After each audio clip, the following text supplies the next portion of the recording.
3 years. That is exactly how long the most feared man in New York, Lorenzo Moretti, had waited to hear his daughter's voice. Doctors said it was trauma. Rivals said the girl was broken. But on a rainy Tuesday inside the city's most exclusive restaurant, the silence didn't just break, it shattered. When the shy, struggling waitress approached their table, the little girl didn't scream or hide.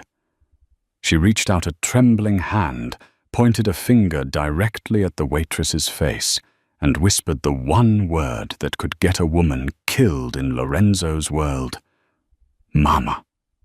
The rain hammered against the floor-to-ceiling windows of Cielo Manhattan's most pretentious Italian restaurant.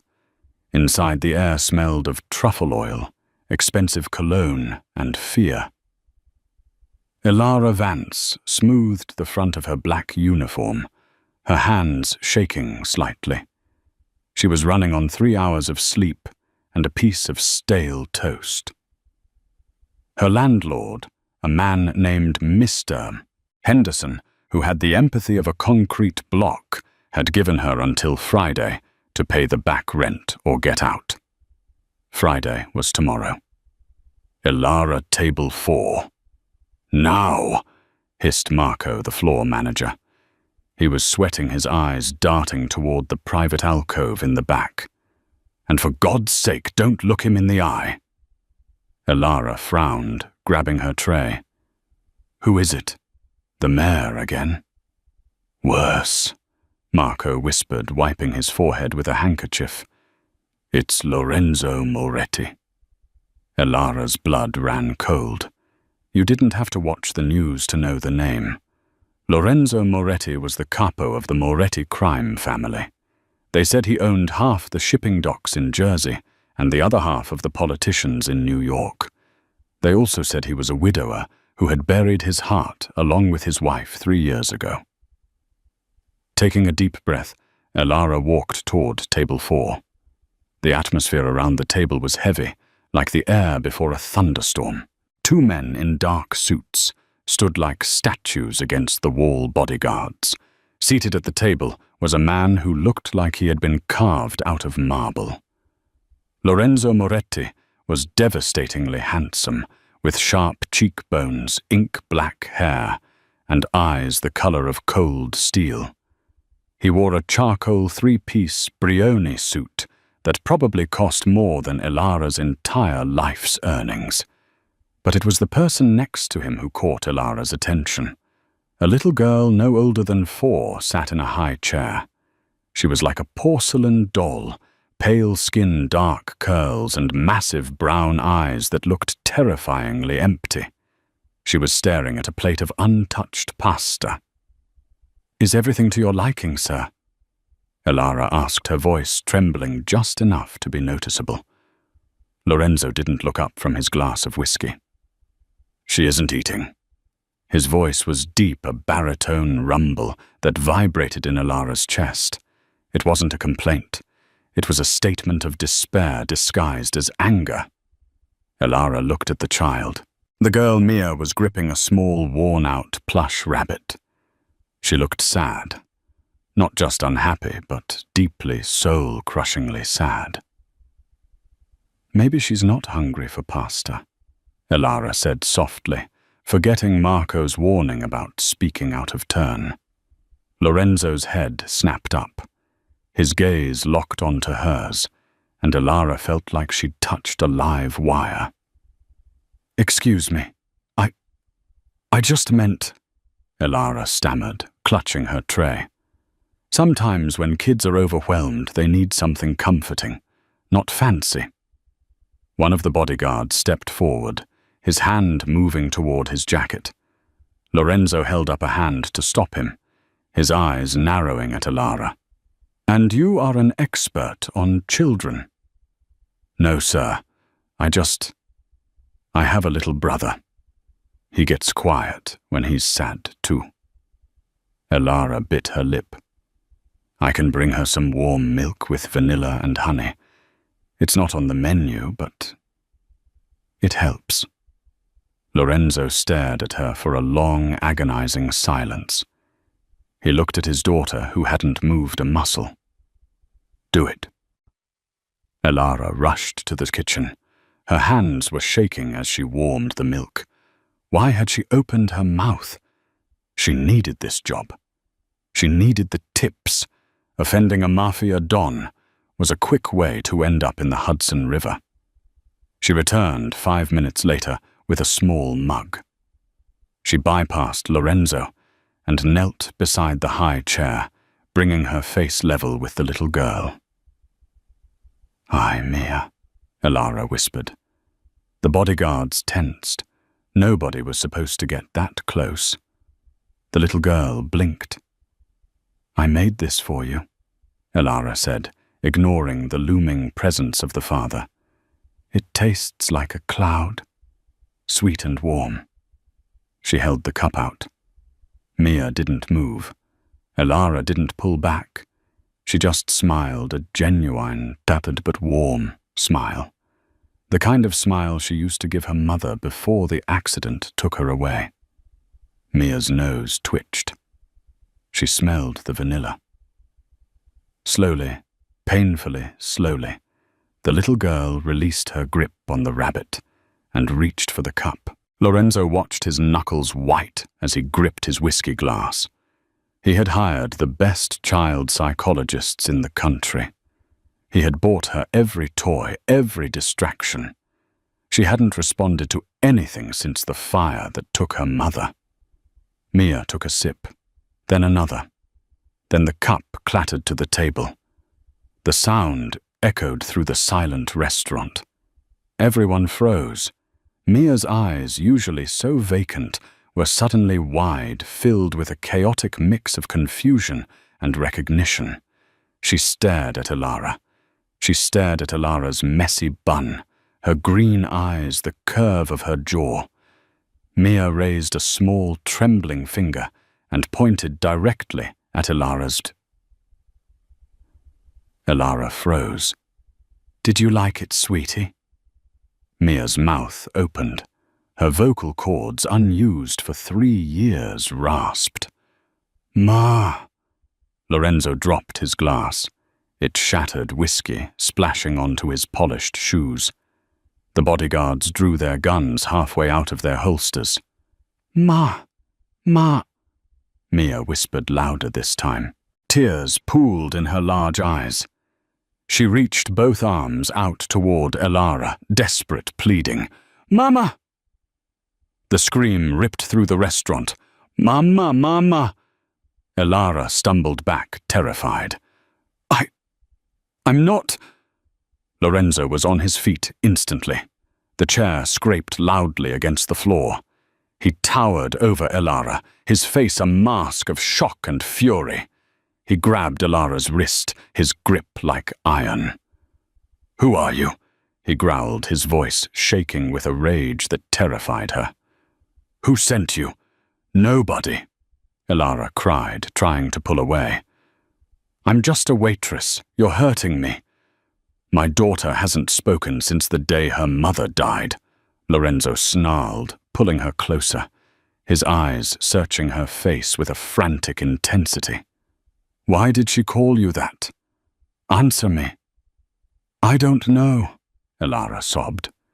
Mia began to wail a high-pitched sound of heartbreak. "Mama! Up, Mama!" Lorenzo looked from the terrified waitress to his screaming daughter. The icy composure of the Don was cracking. He made a decision. "Dante!" Lorenzo barked at the head of security. "Get the car." "Boss?" Dante asked, confused. "We're leaving," Lorenzo said. He looked at Elara, his eyes dark. "And she is coming with us." "What? No?" Elara panicked, looking around for help. But Marco, the manager, had vanished. The other diners were looking down at their plates, terrified to intervene. "You have 2 choices, Miss Vance," Lorenzo said, reading her name tag. He leaned in, his voice dropping to a lethal whisper. "You get in the car and help me calm my daughter, or I burn this building down with you inside. Choose." Elara looked at the crying child, then at the dangerous man holding her wrist. She realized with a sinking heart that her shift at Cielo was over. Her life as she knew it was over. She nodded. The drive to the Moretti estate was silent, save for the soft hiccups of the child. Elara sat in the back of the armored SUV, Mia curled up in her lap. The moment Elara had sat down, the child had scrambled onto her, burying her face in Elara's uniform, gripping the fabric so tight her knuckles were white. Lorenzo sat opposite them, watching. He hadn't blinked in 20 minutes. He was studying Elara like a puzzle he couldn't solve. He held a tablet in his hand, and Elara knew with a sickening feeling that he was reading her entire life history. Elara Vance, Lorenzo said, breaking the silence. Age 24, dropout of NYU art history, orphaned at 19, massive debt, eviction notice pending. Elara stiffened instinctively, wrapping her arms tighter around Mia. Is it a crime to be poor, Mr. Moretti? In my world, yes, it makes you vulnerable. It makes you easy to buy. He set the tablet down. The question is, who bought you? Was it the Russos? Did they find a woman who looked like my late wife to trick my daughter? Elara glared at him. Fear was being replaced by indignation. I don't know who the Russos are, and I don't know what your wife looked like. I was just serving warm milk. Lorenzo leaned forward. The streetlights flickered across his face, casting shadows that made him look demonic. You smell like her. Elara blinked. What? Vanilla and lavender, Lorenzo said quietly. That cheap shampoo you use. It was her favorite scent. It's from the dollar store, Elara whispered. Coincidence, Lorenzo murmured, though he didn't sound convinced. Everything is a coincidence until it isn't. The car turned through massive iron gates, driving up a winding path lined with ancient oak trees. The Moretti estate was a fortress. High walls, cameras everywhere, and armed guards patrolling the perimeter with German shepherds. The house itself was a sprawling Gothic mansion that looked beautiful, but cold. When the car stopped, Dante opened the door. Boss? She's asleep, Elara whispered, looking down at Mia. The little girl had finally passed out from exhaustion, her head resting on Elara's chest. Hand her to me, Lorenzo demanded, reaching out. Elara tried to gently transfer the child, but even in her sleep, as soon as Elara let go, Mia whimpered and thrashed her hands, grasping for Elara. Mama! No! Lorenzo froze, his hands hovering over his daughter. The pain on his face was raw, unguarded for just a second. He pulled his hands back. Bring her inside, he ordered Elara, turning on his heel. Carry her to the nursery. Elara followed him through the grand mahogany doors. The foyer was breathtaking marble floors, a chandelier that cost more than a house and art that belonged in a museum. But there were no photos, no personal touches. It was a house, not a home. They walked up the grand staircase. At the top, a woman was waiting. She was tall, blonde, and striking, wearing a silk dressing gown that left little to the imagination. This was Vanessa, the daughter of one of Lorenzo's associates. She had been trying to secure the position of Mrs. Moretti for 2 years. Enzo, Vanessa cooed, stepping forward. You're home early. I was just... She stopped when she saw Elara carrying the sleeping child. Her eyes narrowed into slits. Who is this staff? Lorenzo said, dismissively walking past her. She's wearing a waitress uniform, Enzo. Why is she holding Mia? Vanessa followed them, her voice shrill. Mia spoke, Lorenzo said. Vanessa stopped dead in the hallway. What? She called this woman Mama, Lorenzo said, opening the door to a pink nursery that looked like it had never been played in. Elara walked in and gently laid Mia into the crib. She tried to pull away, but Mia gripped her finger.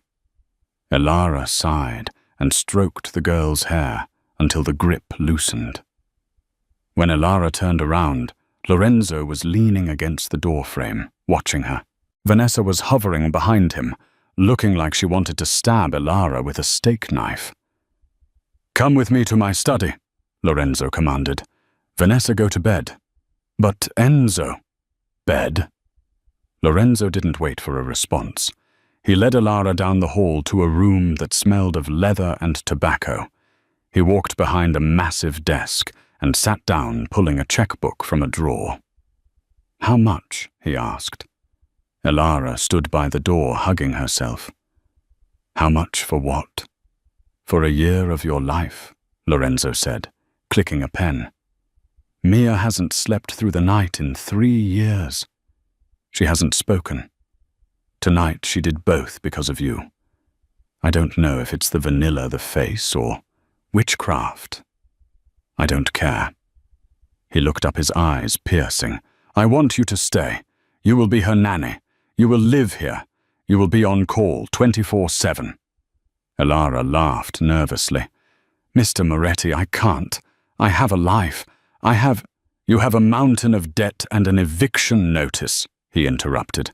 "I will pay off your student loans. I will pay your rent for the next 5 years. And I will pay you a salary of $10,000 a month." Elara's jaw dropped. That was life-changing money. It was freedom. But she looked at the man offering it. He was dangerous. He was a criminal. "And what do I have to do, besides watch Mia?" she asked suspiciously. "You have to pretend," Lorenzo said, standing up and walking around the desk. He stopped inches from her. She could feel the heat radiating off him.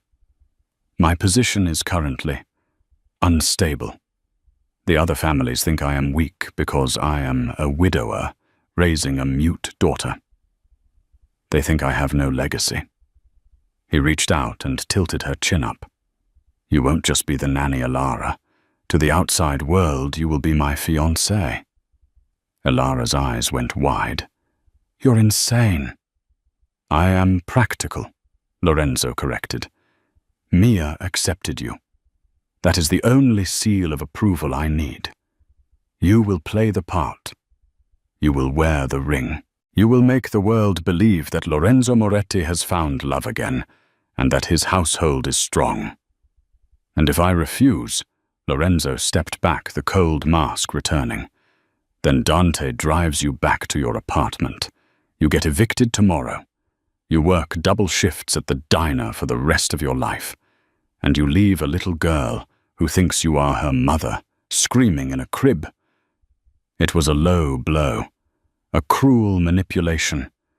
But as Elara thought of those sad, dark eyes and the way Mia had whispered Mama, her heart broke. "1 year," Elara whispered. "1 year." Lorenzo agreed. "And 1 rule." "What rule?" Lorenzo's expression darkened. "Do not fall in love with me. I am not a man who loves anymore. I am a man who protects what is his. Break that rule, and you will be the one who gets hurt." Elara looked at him, at the pain hidden deep in his steel-grey eyes. She straightened her spine. "Don't worry, Mr. Moretti," she said softly. "I don't date criminals." Lorenzo's lip quirked upward. A challenge. "We start tomorrow. Your room is next to Mia's. Dante will fetch your things. Welcome to the family, Elara." As Elara walked out of the study, her heart pounding against her ribs, she didn't see Vanessa standing in the shadows of the hallway, holding her phone. "Yes," Vanessa whispered into the receiver. "We have a problem. The stray dog has moved in. I want you to dig up everything on Elara Vance. And if she doesn't have any skeletons, plant some. The next morning, Elara woke up in a bed that cost more than her college tuition. For a moment she thought she was still dreaming, until the heavy oak door creaked open. A small head peered around the corner. It was Mia. She was dragging the plush rabbit by its ear. She padded across the thick carpet and stood by the bed, staring at Elara with those large, solemn eyes. "Mama," she whispered. Elara's heart squeezed. She sat up, pulling the duvet around her. "Good morning, sweet pea. Remember what we talked about?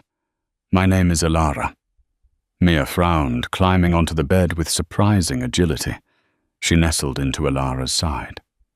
"Mama," Elara sighed. It was going to be a long year. Downstairs, the house was a hive of activity. Men in suits moved with purpose, speaking into earpieces. When Elara entered the dining room, carrying Mia, conversation stopped. Lorenzo sat at the head of the table reading a newspaper, an actual paper, one old school. "She ate," Elara announced, setting Mia in her high chair. "Yogurt and fruit. No fuss." The staff in the room exchanged stunned looks. The chef, a portly man named Giuseppe, looked like he might cry with relief. Lorenzo folded the paper. "Impressive. Sit. We have business." Elara sat to his right. A plate of eggs Benedict was placed before her instantly. "Tonight is the Moretti Foundation Gala," Lorenzo said, cutting into a sausage. "It's a charity event, high profile. All the 5 families will be there, along with half the city council." Elara choked on her orange juice. "Tonight, but I have nothing to wear. I don't know how to act around your people." "You will act like you are in love with me," Lorenzo said calmly. "And as for clothes, the stylists will be here in an hour." He reached into his pocket and pulled out a velvet box. He slid it across the mahogany table. Elara opened it. Inside sat a diamond the size of a quail egg. It was a vintage cut set in platinum, radiating a cold, terrifying beauty. "Put it on," he ordered. Elara hesitated. "Mr. Moretti, this is too much. What if I lose it?" "It's insured for $3 million, and call me Lorenzo. If you call me Mr. Moretti tonight, people will think you're my employee, not my fiancé. That makes you a target." Elara slid the ring onto her finger. It was heavy. It felt like a shackle. "One more thing," Lorenzo said, his voice dropping an octave. "Don Russo will be there. He is an old enemy. He knew my wife Isabella very well. If he approaches you, you say nothing. You look at me. You squeeze my arm. Do you understand? Is he dangerous?" Lorenzo looked at her, his eyes dark. "Everyone in that room is a killer, Elara. But Russo, he enjoys it." The rest of the day was a blur of hairspray, silk, and judgment. Vanessa, the unwanted house guest, spent the entire afternoon hovering while the stylists worked on Elara. "Red isn't her color," Vanessa sneered from the doorway, sipping a martini. "It makes her look pale, like a corpse." "I think she looks striking," the stylist argued, pinning the emerald green gown. "She looks like a waitress playing dress-up," Vanessa muttered loud enough for Elara to hear. Elara turned the pins, pulling at her hair. She was tired of being bullied. "You know, Vanessa, for someone who isn't the fiancé, you certainly have a lot of opinions on the wedding prep. Maybe you should focus on finding a date for tonight, so you don't have to stand alone in the corner." The stylist gasped. Vanessa's face turned a blotchy shade of red. She slammed her martini glass down. "You little charity case. You think because Mia likes you, you're safe. Lorenzo breaks things he gets tired of. Enjoy the ring while it lasts." Vanessa stormed out. Elara exhaled, her hands shaking. "Don't mind her," the stylist whispered. "She's been trying to get that ring for 3 years. You have more spine than she does." By 7:00 p.m., Elara was transformed. The emerald gown hugged her curves, the slit riding high up her thigh. Her hair was swept up in an elegant chignon, exposing the delicate line of her neck. When she walked down the grand staircase, the foyer went silent. Lorenzo was waiting at the bottom. He was adjusting his cufflinks. He looked up and his hands stilled. He stared at her, his expression unreadable, but his eyes burned with an intensity that made Elara's breath hitch. For a second, he looked like a man seeing a ghost. "Do I look okay?" Elara asked, reaching the bottom step. Lorenzo cleared his throat, the mask of the dawn sliding back into place. "Adequate. You will do." He offered his arm. "Let's go. The wolves are waiting." As they walked to the car, Dante, the head of security, leaned in to whisper to Lorenzo. "Boss, we did a background check on the girl like you asked. The deep dive. And it's clean. Too clean," Dante murmured. "No birth certificate before age 3. Adoption papers are sealed by the state. It's like she didn't exist until 1999. Lorenzo frowned, glancing at Elara as she buckled her seatbelt. "Keep digging. And Dante, tonight, you don't leave her side." The Grand Hotel ballroom was dripping with gold and crystal. A string quartet played softly, barely audible over the hum of conversation. To the untrained eye, it was a gathering of elite businessmen and politicians. To Elara, it felt like walking into a pit of vipers. As she entered on Lorenzo's arm, the room fell silent. Hundreds of eyes turned to them. She felt the weight of the diamond on her finger. "Breathe," Lorenzo whispered in her ear, his hand warm on the small of her back. "Chin up. You own this room because you are with me." "They're staring," she hissed. "Let them stare. They are wondering how a dead man came back to life." They moved through the crowd. Lorenzo introduced her simply as, "Elara, my future." He didn't offer details. The ambiguity drove them crazy. Elara played her part. She smiled and she laughed softly at unfunny jokes, and she leaned into Lorenzo's touch. But every time his hand brushed her bare skin, she felt a jolt of electricity that had nothing to do with acting. "Lorenzo!" A booming voice cut through the crowd. A large man with a thick neck and a cigar clamped between his teeth approached. He was flanked by 2 men who looked like they chewed glass for breakfast. This was Don Salvatore Russo. Lorenzo stiffened. "Salvatore, I didn't think you'd make bail." Russo laughed, a wet, hacking sound. "Charges were dropped. Witness disappeared. You know how it is." Russo's eyes slid to Elara. His smile vanished. The cigar fell from his mouth, bouncing on the marble floor. "Santa Maria," Russo whispered. He took a step back, his face draining of color. "Isabella." Elara froze. Lorenzo stepped in front of her, blocking Russo's view. "My wife is dead." "Salvatore. This is Elara. My fiancée." Russo shook his head, trying to peer around Lorenzo's shoulder.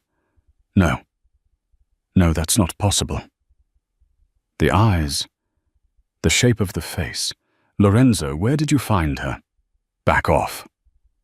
Lorenzo warned his hand, moving toward his jacket. "You've had too much to drink." "I know what I see," Russo hissed. Does she know who she looks like? Does she know about the fire?"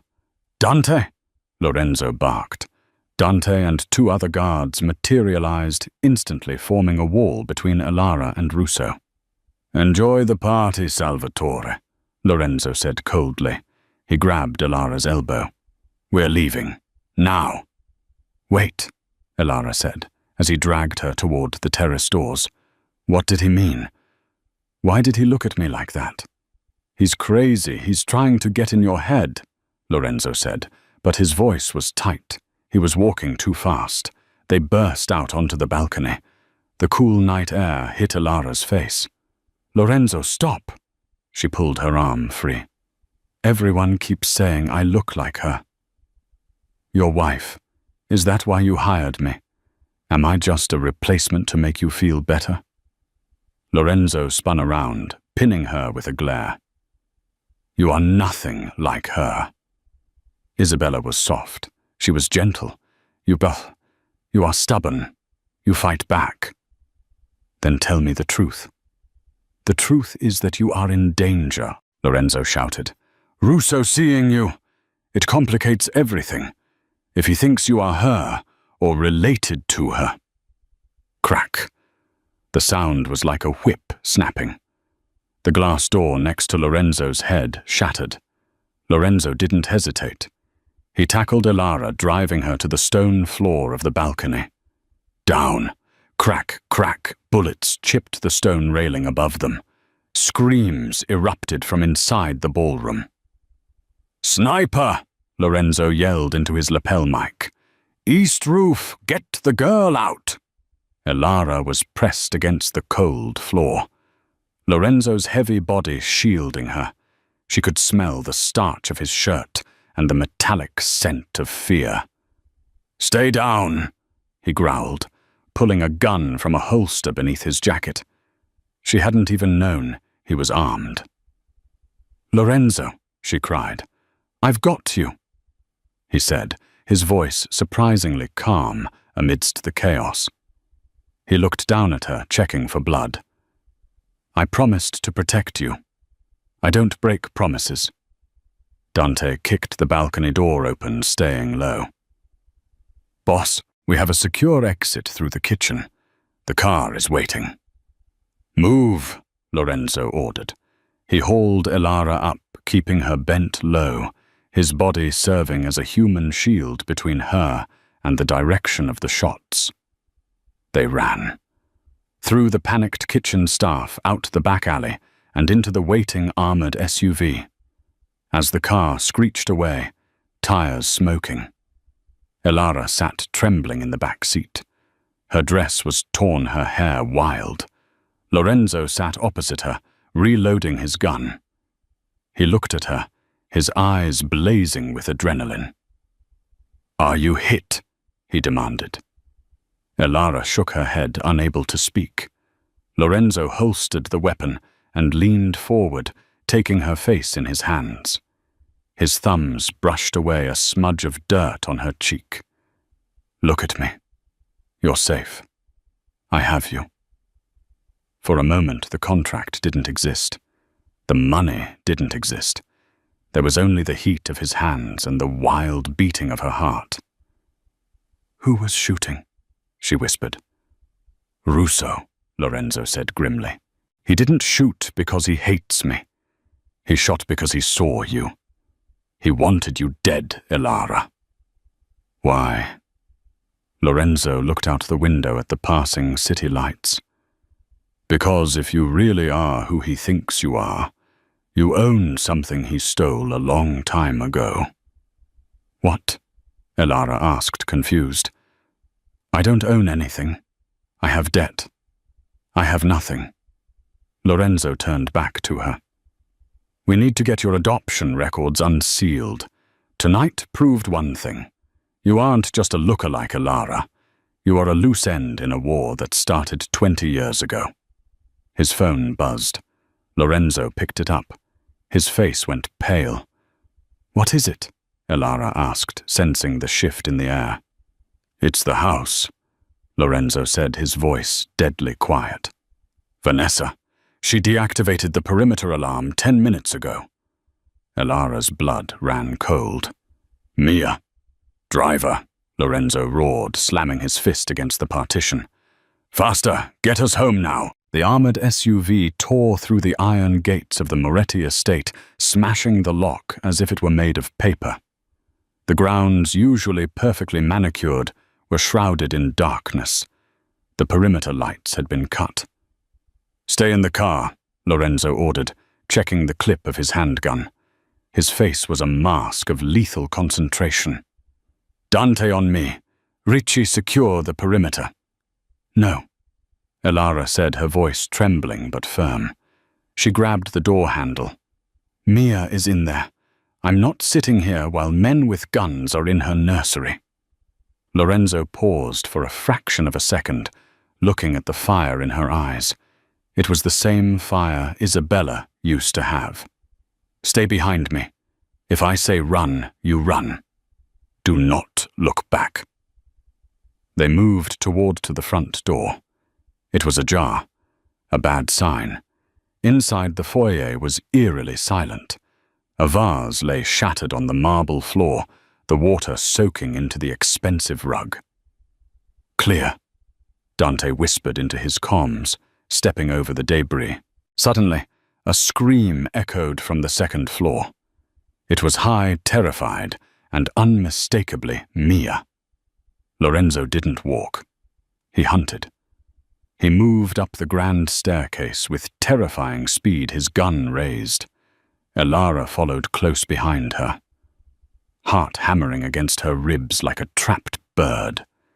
Every shadow looked like a monster.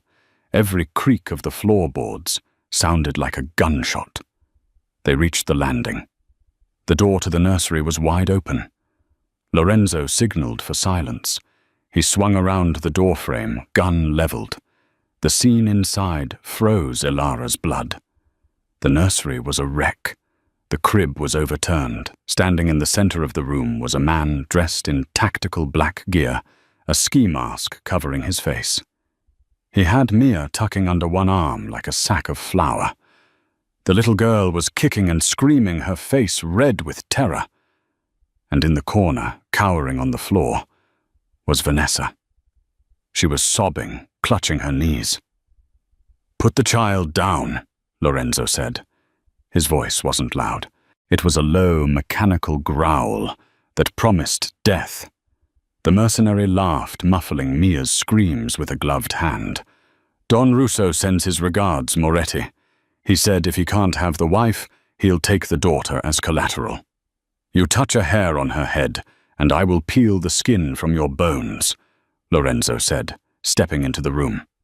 "Back off," the man shouted, raising a gun to Mia's temple. "Drop the weapon, or the kid gets it." Lorenzo froze. It was the only threat that could stop him. He slowly began to lower his gun. Elara didn't think. She didn't calculate. She saw the little girl who had called her Mama about to die. She grabbed a heavy porcelain lamp from the hallway table. With a scream of pure adrenaline, she charged into the room. "Get away from her!" Elara shrieked. The mercenary, distracted by Lorenzo, didn't see the girl in the green evening gown until it was too late. Elara swung the lamp with every ounce of strength she possessed. It connected with the side of the mercenary's head with a sickening crunch. He staggered sideways, his grip on Mia loosening. "Now!" Lorenzo roared. He lunged forward, not firing his gun to avoid hitting Mia. He tackled the man, slamming him into the wall. The impact shook the room. Mia fell to the carpet, wailing. Elara dove for the child.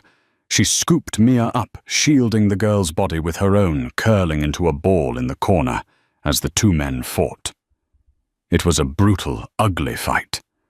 The mercenary was strong, but Lorenzo was a father protecting his cub. He was a force of nature. He disarmed the man with a bone-breaking twist of the wrist, then delivered a series of punches that sounded like meat being tenderized. Finally, silence.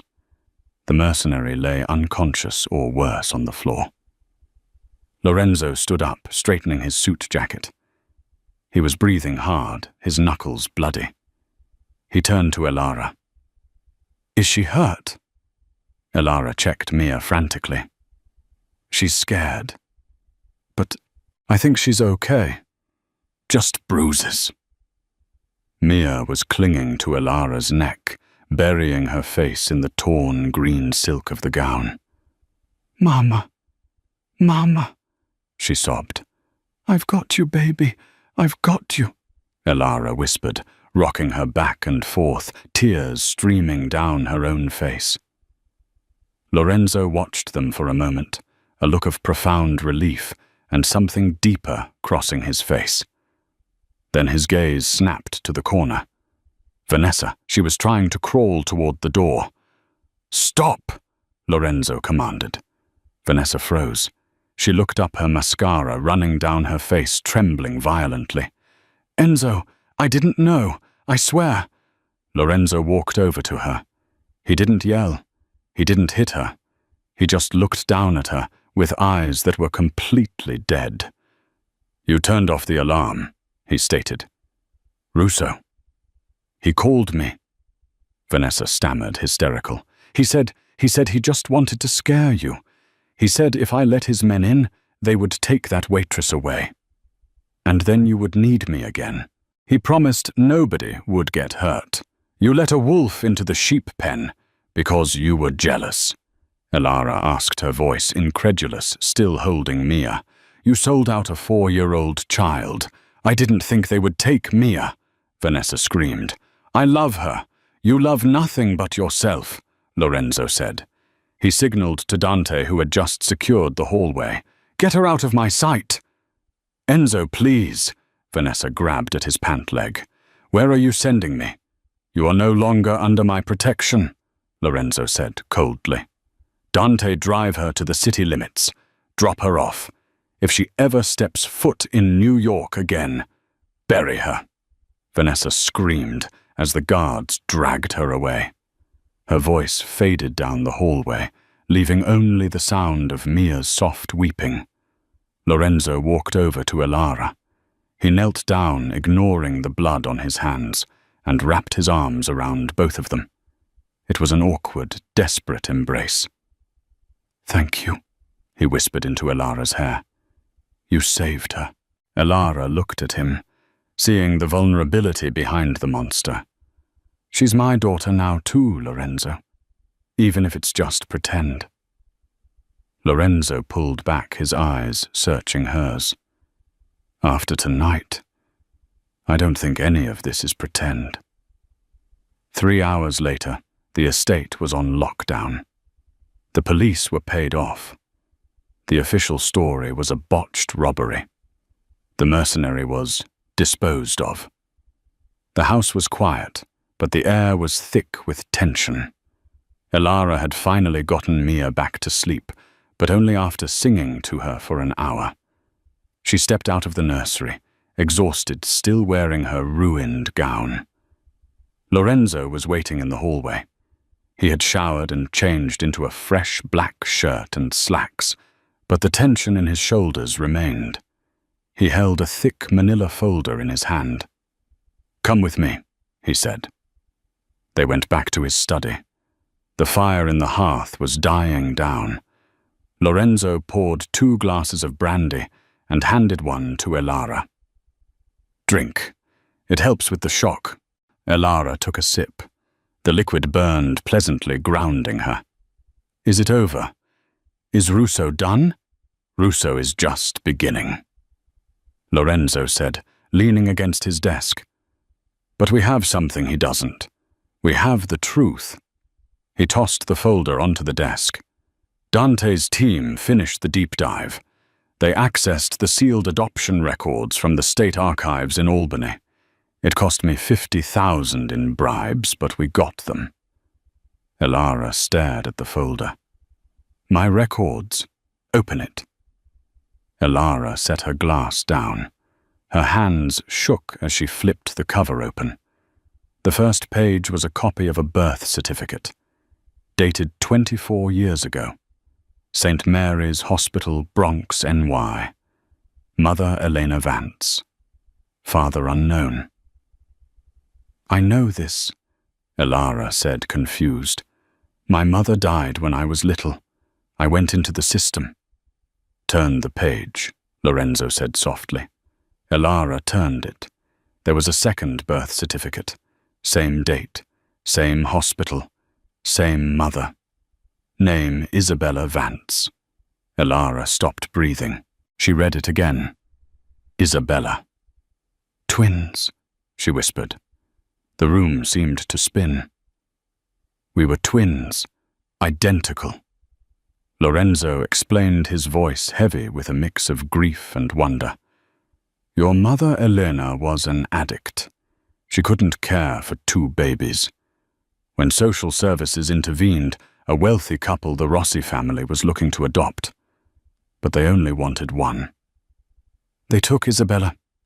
Elara realized, tears stinging her eyes. And they left me. They paid the social worker to seal the records and separate you, Lorenzo said. Isabella grew up in a mansion in Connecticut. She went to private schools. She met me at a gala when she was 21. You grew up in foster homes. Elara sank into the leather chair. That's why I look like her. That's why Mia called me Mama. I have her face. I have her voice. You share 100% of her DNA, Lorenzo said. He walked around the desk and knelt before her chair. Elara, you are the only family Mia has left on her mother's side. You aren't a stranger. You are her aunt. Elara covered her face with her hands. I have a sister. I had a sister. And I never knew her. I never got to meet her. She didn't know either, Lorenzo said gently. Isabella never mentioned being adopted. The Rossis took that secret to their graves. Elara wiped her eyes, anger bubbling up through the sorrow. So why is Russo trying to kill me? Because I look like the woman he hated. No, Lorenzo said, his face hardening. Because of what your biological mother left you. He pulled a glossy photo out of the file. It showed a small silver key with an intricate design, a serpent eating its tail. Russo was obsessed with Isabella, Lorenzo explained. Before she married me, Russo tried to court her. He believed that the Rossi family, her adoptive parents, had hidden a fortune in bearer bonds and blackmail material against the 5 families. A life insurance policy. He thinks Isabella had the key. Did she? She swore she didn't. But Russo didn't believe her. He set the fire that killed her to try and force her to talk. She died protecting Mia. Lorenzo's voice cracked. He thinks the key was destroyed until he saw you tonight. He thinks I'm her, Elara realized. Or he thinks I'm the sister who has the other key. Exactly. In the logic of a man like Russo, if there were twins, the inheritance might be split. Or you are the backup. Lorenzo stood up, pacing the room. He won't stop Elara. He thinks you are the walking map to $1 billion and enough dirt to destroy him. Elara looked at the photo of the key. A memory flickered in the back of her mind. A cheap, tarnished necklace her biological mother Eleanor, had given her before she died. She had kept it in a shoebox for years, thinking it was costume jewelry. Lorenzo, Elara said slowly. This key, does it have a number on the back, 808? Lorenzo froze. He turned to her slowly. How could you possibly know that? Because I have it, she whispered. It's in my storage unit in Queens. My mother gave it to me. She said it was for a rainy day. I never knew what it opened. Lorenzo looked at her as if she had just announced she was holding a nuclear bomb. You have the key, he muttered. The key that half the underworld has been killing for. It's been sitting in a storage unit in Queens. I thought it was junk. Lorenzo let out a short, sharp laugh. It was a sound of disbelief. He walked back to her, grabbing her hands. The energy between them shifted. It wasn't just danger anymore. It was fate.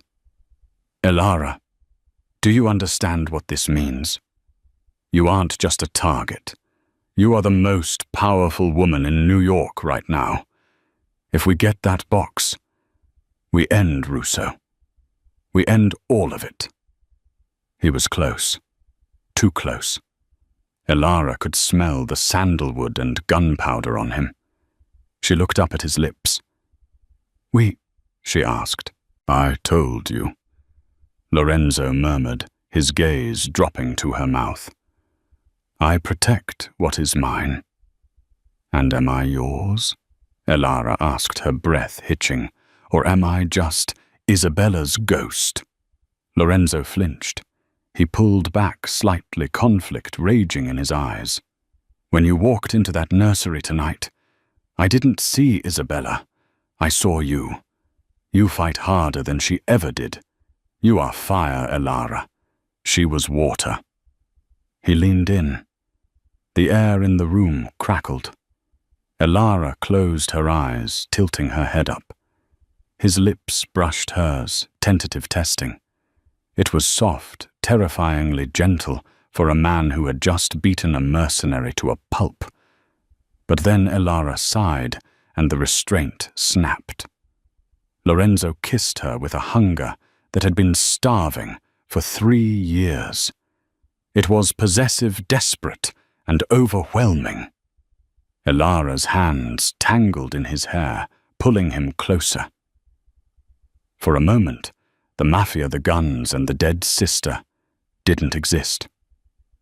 There was only this man, and the heat of his body against hers. Then we have to get there first, Lorenzo said, grabbing his jacket. Tonight, right now. But Mia, Dante stays with Mia. The house is a fortress now. Lorenzo held out his hand to her. This ends tonight, Elara. We get the key, we open the box, and we bury Russo. Are you with me? Elara looked at his hand.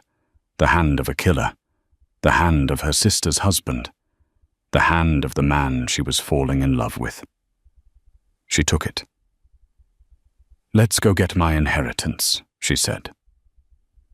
The drive to Queens was a blur of neon lights and rain-slicked asphalt. Lorenzo drove the armored SUV like a man possessed weaving through traffic. He tracked your old credit card payments, Lorenzo shouted over the engine's roar. Russo knows about the storage unit. They arrived at the facility under the cover of darkness. Unit 42 was a rusty metal grave for Elara's past life. She fumbled with the padlock, her hands shaking until it clicked open. Inside, amidst piles of old textbooks and winter coats, she found it the blue shoebox containing the silver serpent key. I got it, she gasped, clutching it to her chest. But before they could leave, blinding headlights flooded the alley. Tires screeched as 3 black sedans blocked the exit. Russo had found them. Come out, little bird. Russo's voice echoed through the rain. Give me the key, and I'll let you live. Lorenzo pushed Elara behind a stack of old mattresses, handing her a small pistol. Stay down. If I go down, you run. But Elara refused to be the victim anymore. She saw a storm drain near the unit's entrance and made a split decision. Ignoring Lorenzo's protest, she stepped out into the pouring rain, holding the key high. Elara, no! Lorenzo yelled. Russo laughed, stepping forward with his men, his gold tooth glinting. There she is, the copycat. Bring it here. Elara held the key directly over the sewer grate. One more step and the key goes down the drain forever, she screamed. Russo froze, panic flashing in his greedy eyes. You wouldn't dare. That key is worth billions. Try me. She challenged, her hand steady, despite the fear. It was the distraction Lorenzo needed. Now! He roared. He shot out the overhead floodlight, plunging the alley into chaos. Gunfire erupted. Elara dropped to the ground, firing her pistol blindly toward the enemy shadows to keep them pinned. It bought Lorenzo the split second he needed. He moved like a phantom, taking down Russo's men with lethal precision. Finally, it was just Russo fumbling with his weapon in the dark. Lorenzo didn't hesitate. One shot echoed through the night, and the dawn of the Russo family collapsed against his car, his reign of terror over. Silence returned to the alley, save for the heavy rain. Lorenzo rushed to Elara, pulling her into a bone-crushing hug. Adrenaline and relief crashed over them.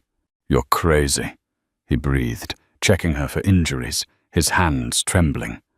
"I learned from the best." She managed a weak smile, holding up the silver key. Lorenzo took it, pocketing the legacy that had caused so much pain, and kissed her fiercely. "It's done," he whispered against her lips. "Let's go home. Our daughter is waiting." 3 months later. The morning sun didn't bring fear anymore. It brought pancakes. Mia bounced onto the master bed, her dark curls flying, shouting, "Papa up, I'm hungry!" The silence that had once haunted the Moretti estate was gone, replaced by the chaotic joy of a happy 4-year-old. Lorenzo groaned, pulling Elara closer to his chest. "Tell the chef," he mumbled into her neck.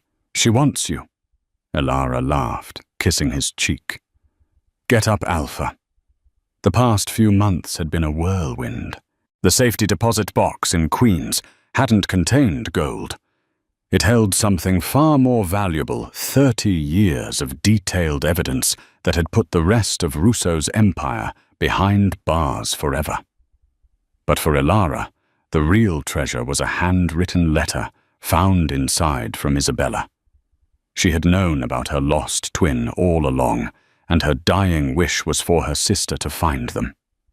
Lorenzo sat up, swinging a giggling Mia onto his broad shoulders.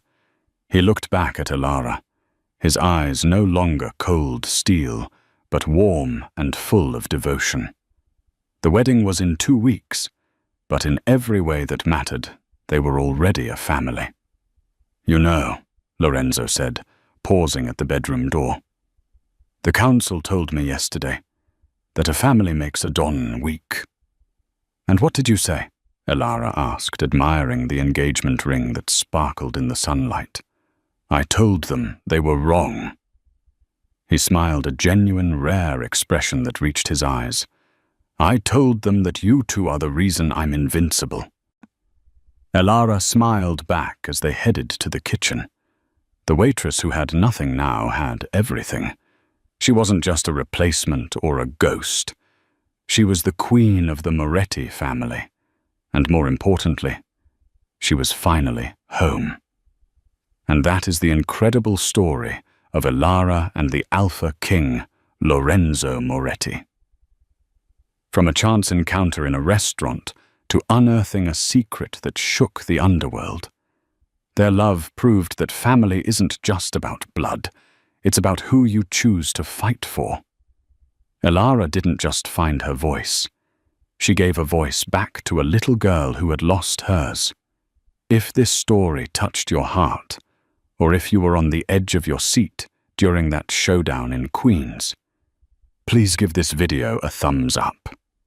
It really helps the channel grow and lets me know you want more Mafia romance stories. What did you think of the twist about the twins? Let me know in the comments below. Would you have walked into that alley to save the man you love? Don't forget to subscribe and hit the bell icon so you never miss a new story. I post new romantic dramas every week. Thanks for watching, and see you in the next video.